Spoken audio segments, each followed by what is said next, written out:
दोस्तों ये कहानी है जैक नाम के एक ऐसे पुलिस ऑफिसर की जिसकी वाइफ के साथ कुछ गैंगस्टर्स जबरदस्ती करते हैं और फिर उसको गोली मारकर मार डालते हैं। इसके बाद जब जैक को पता चलता है कि उन गैंगस्टर्स का हेड एक जेल में बंद है और वहीं से अपना काला कारोबार चला रहा है, तो जैक अपनी पत्नी का बदला लेने के लिए अपने ऊपर एक झूठा केस डलवाकर उसी जेल में सजा काटने के लिए चला जाता है जहाँ उन गैंगस्टर्स का हेड था। लेकिन जैक को नहीं पता था कि ये जेल कोई आम जेल नहीं, बल्कि इस जेल में दुनिया के सबसे मोस्ट वांटेड क्रिमिनल्स को रखा गया है, जिनके बीच अब वो फंस चुका है। वो 1 मिनट में जैक का चूरमा बना सकते हैं। तो क्या जैक अपनी वाइफ का बदला ले पाएगा या इसी जेल में मारा जाएगा? चलिए जानते हैं। तो कहानी की शुरुआत में हम एक हाई सिक्योरिटी जेल को देखते हैं जिसमें ग्रीन नाम का एक करप्ट पुलिस ऑफिसर कुछ पैसे लेकर एक कैदी के सेल की तरफ जा रहा था। दरअसल ग्रीन जिस कैदी के पास पैसे लेकर जा रहा था वो इस शहर का सबसे खतरनाक क्रिमिनल होता है, जो जेल के अंदर से ही ड्रग बेचने और ह्यूमन ट्रैफिकिंग का काम किया करता था। जिसके बाद ऑफिसर ग्रीन जेल के सभी चेक पॉइंट्स को क्रॉस करके आखिर में एक रिस्ट्रिक्टेड एरिया में पहुंचता है, यानी वो उस जेल के ऐसे हिस्से में मौजूद था जहाँ सिर्फ सीनियर ऑफिसर्स को जाने की इजाजत थी। ये वही एरिया था जहाँ इस शहर के सबसे खतरनाक क्रिमिनल बालम को रखा गया था। ग्रीन बालम के एक साथी को पैसे देकर वहाँ से चला जाता है और उसके जाते ही हम देखते हैं कि बालम का सेल किसी लग्जरी अपार्टमेंट से कम नहीं था। बालम की सिक्योरिटी के लिए उसके खास आदमियों को रखा गया था जो ड्रग्स के पैकेट्स बनाने का काम भी इसी जेल में रहकर किया करते थे। इतने सारे गैर कानूनी काम करने की वजह से बालम के बहुत से दुश्मन भी बन गए थे जो उसे कभी भी मार सकते थे। इसलिए बालम जानबूझकर हाई सिक्योरिटी जेल में रहता था, क्योंकि इस जेल के ज्यादातर ऑफिसर्स करप्ट थे जो बालम को सिक्योरिटी प्रोवाइड करने के साथ साथ उसके ड्रग्स के धंधे को भी ऑपरेट करने में मदद करते थे। वहीं दूसरी तरफ जेल में नए कैदियों को लेकर जाया जा रहा था, जिसमें जैक नाम का एक कैदी भी शामिल होता है। जैक को देखते ही एक ऑफिसर कहता है कि कुछ समय पहले तक ये भी हमारी तरह एक पुलिस ऑफिसर था, लेकिन इसने बैंक लूटने की कोशिश की और सिर्फ इतना ही नहीं बल्कि इसने एक पुलिस वाले को भी जान से मारा है। उस ऑफिसर की ये बात सुनकर ग्रीन जैक को बहुत बुरी तरह मारते हुए कहता है कि तुम्हें एक पुलिस ऑफिसर को नहीं मारना चाहिए था। जिसके बाद हमें शाम का समय दिखाया जाता है जहाँ जैक बाथरूम में नहा रहा था। वो नहाते हुए अपनी पत्नी की यादों में खो जाता है और फिर हमें फ्लैशबैक के जरिए 1 हफ्ते पहले का समय दिखाया जाता है जब जैक अपने साथी ऑफिसर्स के साथ बैंक में चोरी करने आया हुआ था। दरअसल इस बैंक के वॉल्ट में ऐसे डॉक्यूमेंट्स रखे हुए थे जिनमें बालम और उसके साथ काम करने वाले सभी करप्ट ऑफिसर्स की जानकारी थी। यानी उन डॉक्यूमेंट्स में बालम के सारे ट्रांजैक्शंस, जैसे उसने किसको ड्रग्स बेचा, कितने पैसों में ड्रग्स बेचा और इस प्रोसेस में कितने लोग शामिल थे, ये सारी इन्फॉर्मेशन लिखी हुई थी। जिसका साफ मतलब था कि इन डॉक्यूमेंट्स को बालम ने ही बैंक के वॉल्ट में रखवाया था ताकि वो अपने ड्रग्स और ह्यूमन ट्रैफिकिंग के बिजनेस को बिना किसी गड़बड़ के सही तरह से ऑपरेट कर सके, क्योंकि उसके इलीगल बिजनेस में बहुत सारे लोग इन्वॉल्व थे जिनके डिटेल्स रखना बालम के लिए जरूरी था। वहीं जैक और उसके साथी जब उन डॉक्यूमेंट्स को चोरी करके वहाँ से भागने ही वाले थे कि तभी पुलिस वाले उन पर गोली बरसा देते हैं। बदले में जैक के सभी साथी भी गोलीबारी करते हैं, लेकिन इतनी गोलीबारी में जैक को छोड़कर उसके सभी साथी मारे जाते हैं। हालांकि जैक बालम के डॉक्यूमेंट्स को लेकर एक बिल्डिंग में चला जाता है, पर उसके पीछे बहुत से पुलिस ऑफिसर्स पड़े हुए थे। जैक किसी तरह उन्हें चकमा देकर डॉक्यूमेंट से भरे बैग को बिल्डिंग में एक जगह रख देता है। तभी जैक का एक और साथी जो पहले से इस बिल्डिंग में छुपा हुआ था, वो उस बैग को ले जाकर ट्रिशा नाम की एक जर्नलिस्ट के पास छोड़ आता है। दूसरी तरफ बिल्डिंग में जैक को एक पुलिस वाले ने देख लिया था और वो उसे अपने हाथ ऊपर करके सरेंडर करने को कहता है, जिस पर जैक उस ऑफिसर से कहता है कि तुम भी मेरी पत्नी की हत्या में शामिल थे, और ऐसा कहकर वो उस ऑफिसर को पकड़ के बिल्डिंग से कूद जाता है। इस हादसे में जैक की तो जान बच जाती है, लेकिन वो ऑफिसर मारा जाता है। हालांकि जैक की बातों से हम समझ पाते हैं कि उसकी पत्नी को कुछ समय पहले ही मार दिया गया है। इस फ्लैशबैक के बाद हमें प्रेजेंट का समय दिखाया जाता है जहाँ सिमियोन नाम का एक कैदी जेल में आए हुए नए कैदियों से कहता है कि अगर तुम्हें प्रोटेक्शन चाहिए तो मुझे कुछ पैसे देने होंगे। इस पर एक कैदी सिमियोन के दुबले पतले शरीर को देखकर कहता है कि मुझे तुमसे प्रोटेक्शन की कोई जरूरत नहीं है। उनकी ये बातें सिमियोन को बहुत बुरी लगती हैं, इसलिए वो उस नए कैदी का सर खाने की प्लेट से टकराकर उसे बेहोश कर देता है। जिसके बाद वो पास ही बैठे जैक के पास जाता है जो चुपचाप अपना खाना खा रहा था। अब इससे पहले कि वो जैक से कुछ कह पाता, जैक तुरंत ही उसे और उसके साथियों से फाइट करके उन्हें धूल चटा देता है। थोड़ी देर बाद 2 ऑफिसर्स जैक को एक खाली कमरे में ले जाते हैं जहाँ सिर्फ टीवी स्क्रीन ही लगी हुई थी। वो लोग जैक को बालम से बात करने के लिए एक वॉकी टॉकी देकर वहाँ से चले जाते हैं और उनके जाते ही स्क्रीन पर बालम दिखाई देता है। बालम जैक को बताता है कि मेरे दुश्मनों ने मुझे मारने के लिए $1 मिलियन का इनाम रखा है, इसीलिए मैं जेल के अंदर से ही अपना बिजनेस चलाता हूँ। ऐसा कहकर वो जैक से पूछता है कि तुमने बैंक के वॉल्ट से जो डॉक्यूमेंट्स चुराए थे वो डॉक्यूमेंट्स इस समय किसके पास हैं? लेकिन जैक उसकी बातों का कोई जवाब नहीं देता। तब बालम गुस्से में कहता है कि मैंने जिस तरह तुम्हारी पत्नी को मरवाया ठीक उसी तरह तुम्हें भी मरवा दूंगा। मीनवाइल हमें एक और फ्लैशबैक दिखाया जाता है जिसमें हम जैक की पत्नी को जैक की आंखों के सामने मरते हुए देखते हैं। इस फ्लैशबैक को देखकर हमारे मन में सवाल आता है कि आखिर बालम ने जैक की पत्नी को क्यों मरवाया? तो इस सवाल का जवाब हमें बाद में मिलेगा। वहीं इस तरफ बालम ने जैक के ऊपर $1 लाख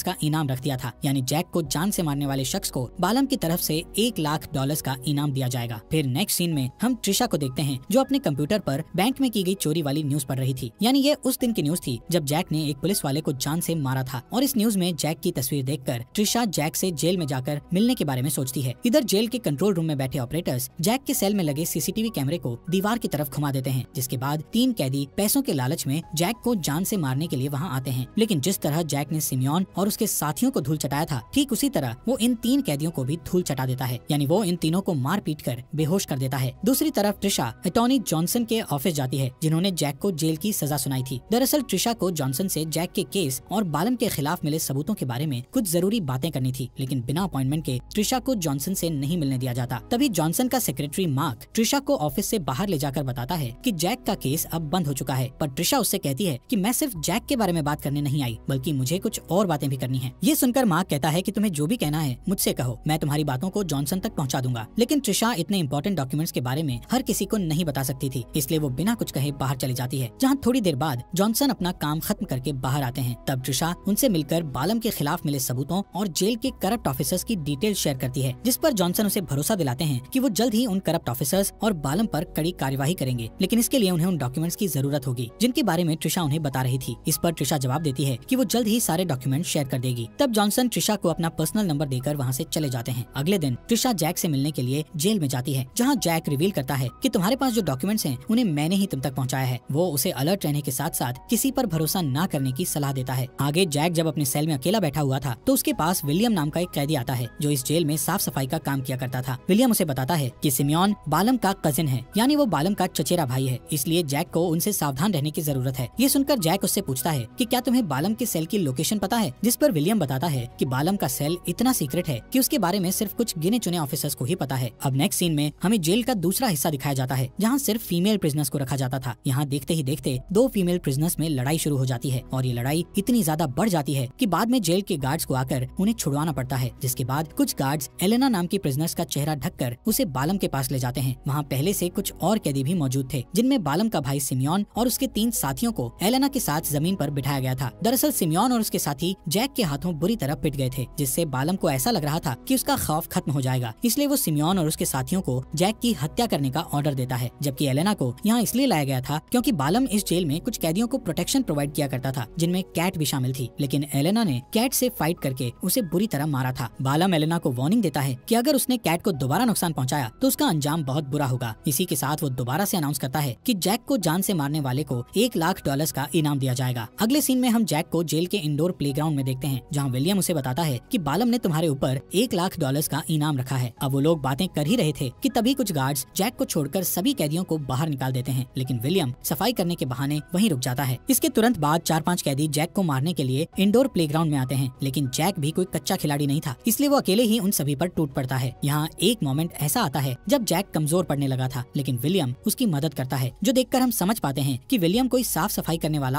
आम कैदी नहीं है। और यही बात जैक भी उससे पूछता है कि आखिर तुम कौन हो। इस सवाल के जवाब में विलियम सिर्फ इतना कहता है कि मैं तुम्हारा दोस्त हूँ। हालांकि जैक उसके लड़ाई करने के तरीके को देखकर समझ चुका था कि विलियम एक अंडरकवर एजेंट है। उधर जॉनसन बालम को कॉल करके बताता है कि ट्रिशा नाम के रिपोर्टर ने तुम्हारे खिलाफ सारे सबूत इकट्ठा कर लिए हैं, जिस पर बालम जॉनसन को ऑर्डर देता है कि वो ट्रिशा को जान से मार दे। उनकी बातों से हम समझ पाते हैं कि जॉनसन भी बालम के साथ मिला हुआ है, और यही वजह थी कि जैक ने ट्रिशा को किसी पर भरोसा न करने के लिए कहा था। वहीं इस तरफ जेल में कुछ गार्ड्स इनाम के लालच में जैक के ऊपर हमला कर देते हैं, जहां पहले तो जैक चुपचाप उनसे मार खा रहा था, पर जैसे ही उसे इस बात का अंदाजा होता है कि वो सब भी $1,00,000 के लिए उसे मारने आ रहे हैं, तो वो उन सभी को मार के बेहोश कर देता है। फिर जैक उन गार्ड्स को सबक सिखाने के बाद जैसे ही बाहर निकलता है तो उसे बहुत से कैदी दिखाई देते हैं, और ये सब भी इनाम के लिए ही जैक को मारने आए थे। तब जैक उन्हें समझाता है कि अगर तुम सबने मुझे मार दिया तो तुम्हारे हाथ में ज्यादा पैसे नहीं आएंगे, क्योंकि $1,00,000 को आपस में बांटने के बाद तुम्हारे हिस्से में बहुत थोड़े पैसे आएंगे, जिससे तुम्हारा कोई खास फायदा नहीं होगा। ये सुनकर सभी कैदी वापस चले जाते हैं। दूसरी तरफ ट्रिशा अपनी फ्रेंड एलिसन को बालम के सारे डॉक्यूमेंट्स दिखाकर उसकी मदद मांगती है, ताकि वो बालम और जेल के करप्ट ऑफिसर्स को सजा दिलवा सके। वहीं जेल में विलियम एलिना को कुछ इशारा करता है, जिस पर एलिना कैट से माफी मांगने के बहाने दोबारा उससे लड़ना शुरू कर देती है, लेकिन इस बार कैट ने एलिना को एक ही पंच में बेहोश कर दिया था। अब बेहोश एलिना को डॉक्टर के पास ले जाया जाता है, जहाँ हमें ये पता चलता है कि एलिना बेहोश होने का नाटक कर रही है, और उसने चुपचाप एक सेफ्टी पिन की मदद से अपनी हथकड़ी भी खोल ली है। फिर जैसे ही डॉक्टर्स एलिना को बेहोश समझकर वहाँ से बाहर जाते हैं, तो एलिना जल्दी से कुछ जरूरी दवाएं जैसे क्लोरोफॉर्म की छोटी बॉटल्स को चुराकर विलियम के सफाई वाले बकेट में डाल देती है, जिसके बाद वो एयर वेंट में घुसकर कंट्रोल रूम तक जाने का मैप अपने पेट पर बना लेती है। साथ ही साथ उसने सीसीटीवी रूम तक जाने का मैप भी बना लिया था। फिर वो डॉक्टर्स के आने से पहले वापस से उसी कमरे में चली जाती है जहाँ डॉक्टर्स उसे छोड़कर गए थे। अगले दिन ट्रिशा जैक से मिलने के लिए दोबारा जेल में आती है, जहाँ वो उससे बताती है कि मैंने सारे सबूत जमा कर लिए हैं, लेकिन मेरे मन में एक सवाल है कि आखिर तुमने उस पुलिस वाले को क्यों मारा। इस पर जैक बताता है कि जब मैं बालम के खिलाफ इन्वेस्टिगेशन कर रहा था तो बालम को मेरे बारे में पता चल गया, इसलिए उसने मुझे मरवाने के लिए अपने आदमियों को भेजा, और उन आदमियों में वो पुलिस पुलिस वाला भी शामिल था जिसने मेरी आंखों के सामने मेरी पत्नी को मार दिया। उस दिन मैं तो बच गया, लेकिन मेरी पत्नी की मौत का बदला लेने के लिए ही मैंने उस पुलिस वाले को मार दिया। आगे हम विलियम और जैक को एक साथ देखते हैं, जहाँ विलियम उसे बताता है कि मेरे साथ एलेना नाम की एक और एजेंट जेल में रहकर सबूत जमा कर रही है। अब वो लोग बात कर ही रहे थे कि तभी कुछ कैदी फिर से जैक के ऊपर हमला कर देते हैं और इस लड़ाई की वजह से जैक को अलग सेल में रख दिया जाता है। हालांकि विलियम जेल के वार्डन से जैक के सिलसिले में बात करने जाता है, जहाँ उसे निराशा ही हाथ लगती है। इधर ट्रिशा एक बार फिर जॉनसन से मिलने जाती है, लेकिन पिछली बार की तरह ही इस बार भी रिसेप्शनिस्ट उसे जॉनसन से नहीं मिलने देती। तभी सेक्रेटरी मार्क दोबारा से वहाँ आकर ट्रिशा से कहता है कि अगर तुम्हारे पास कोई ठोस सबूत है तो तुम FBI को जाकर इन्फॉर्म करो, जिस पर ट्रिशा वहाँ से चली जाती है। उधर जेल में बालम की बेटी उससे मिलने आई हुई थी, इसलिए बालम को कुछ देर के लिए उसकी हाई सिक्योरिटी सेल से बाहर निकाला जाता है ताकि वो अपनी बेटी से मिल सके। अब बालम को देखते ही विलियम एलेना को फिर से इशारा करता है। दरअसल एलेना और विलियम ने पहले ही सारी प्लानिंग कर रखी थी और उनकी प्लानिंग के तहत एलेना बेहोश होने का नाटक करती है, जिस पर एक गार्ड उसे कंधे पर उठाकर डॉक्टर के पास ले जाने लगता है। लेकिन रास्ते में विलियम और एलेना मिलकर उसके ऊपर हमला कर देते हैं। विलियम उस गार्ड के कपड़े पहनकर कंट्रोल रूम में चला जाता है, जबकि एलेना अपने मैप की मदद से CCTV के कमरे में जाती है। वहाँ पहुँचते ही दोनों लोग क्लोरोफॉर्म को स्प्रे करके रूम में बैठे गार्ड्स को बेहोश करने के बाद सारा कंट्रोल अपने हाथ में ले लेते हैं। यहाँ एलेना CCTV में देखती है कि बालम अपनी बेटी से मिलकर वापस अपनी सेल में लौट रहा है और इस बात की खबर वो विलियम को कर देती है। तब विलियम बिना देरी किए जैक की सेल के दरवाजे को अनलॉक कर देता है और ऐसा होते ही जैक वहाँ मौजूद गार्ड्स को मार के उनके कपड़े पहन लेता है। इसके बाद एलेना CCTV फुटेजेस में देखकर जैक की लोकेशन विलियम को बताने लगती है, जिस पर विलियम एक एक करके हर उस दरवाजे को खोलने लगता है जहाँ से जैक गुजर रहा था। पर उसी समय एक ऑफिसर एलेना के कमरे यानी CCTV वाले रूम में आ जाता है, इसलिए एलेना चुपचाप वहाँ से भाग निकलती है। वहीं अब विलियम को गाइड करने वाला कोई नहीं था, इसलिए वो सभी दरवाजों को खोल देता है और ऐसा होते ही सारे कैदी अपनी सेल से बाहर निकलकर जेल के गार्ड्स पर हमला कर देते हैं। हालांकि जैक, जिसने गार्ड जैसी ड्रेस पहन रखी थी, वो काफी सारे कैदियों का सामना करते हुए बालम की तरफ बढ़ रहा था। उसी समय हम ऑफिसर ग्रीन को कैदियों से बचकर भागते हुए देखते हैं, लेकिन जैक वहाँ आकर ऑफिसर ग्रीन को कैदियों के ग्रुप के हवाले कर देता है। आगे जैक जब बालम को ढूंढते हुए आगे जा ही रहा था कि तभी उसे सिमियोन मिलता है और अब उन दोनों की भी लड़ाई होने लगती है। यहाँ पहले तो जैक उसके ऊपर भारी पड़ रहा था, लेकिन सिमियोन, जिसने अपने पास एक चाकू छुपा रखा था, वो उस चाकू को जैक के पेट में घुसा देता है। इस हमले में जैक काफी ज्यादा घायल हो गया था, लेकिन वो किसी तरह सिमियोन को मारकर बालम की तलाश में निकल जाता है। दूसरी तरफ हमें ये पता चलता है कि ट्रिशा की फ्रेंड एलिसन जॉनसन से मिली हुई है और वो ट्रिशा को मारने के लिए अपनी गन निकाल लेती है। अब इससे पहले कि वो गन का ट्रिगर दबा पाती, वहाँ सही समय पर मार्क आकर एलिसन को शूट करके मार देता है। यहाँ हमें पता चलता है कि मार्क एक FBI एजेंट है और उसके साथ ही विलियम और एलेना जेल के करप्ट ऑफिसर्स के खिलाफ सबूत जमा कर रहे हैं, यानी विलियम और एलेना भी FBI एजेंट्स हैं। इस तरफ जेल में विलियम के हाथ एक बंदूक लग जाती है, जिससे वो बहुत सारे करप्ट ऑफिसर्स के साथ साथ वार्डन को भी मार गिराता है, जबकि जेल के किसी और हिस्से में जैक को बालम मिल जाता है और अब उनके बीच फाइट शुरू हो जाती है। हालांकि जैक को चाकू लगे होने के कारण बालम उस पर हावी हो रहा था और वो उसे उठाकर जमीन पर पटक देता है। तभी जैक को अपनी पत्नी की मौत की विजन्स आते हैं, इसीलिए वो पूरी हिम्मत करके दोबारा से उठता है और बालम को तब तक मारता है जब तक उसकी मौत नहीं हो जाती। दूसरी तरफ एलेना ने भी कैट और उसके साथियों को किचन में अकेले ही हरा दिया था। इस सब के बीच स्वॉट टीम भी जेल में आ चुकी थी, जो वहाँ आते ही सारी सिचुएशन को संभाल लेती है। जिसके बाद विलियम जैक को एलेना से मिलवाता है और कहानी के आखिर में हम विलियम को FBI की यूनिफॉर्म में देखते हैं, जो जैक को लेकर बाहर आ रहा था। इसी के साथ उन करप्ट ऑफिसर्स को भी अरेस्ट कर लिया गया था जिनके खिलाफ ट्रिशा ने सबूत पेश किए थे और इसी के साथ ये मूवी यहीं पर खत्म हो जाती है।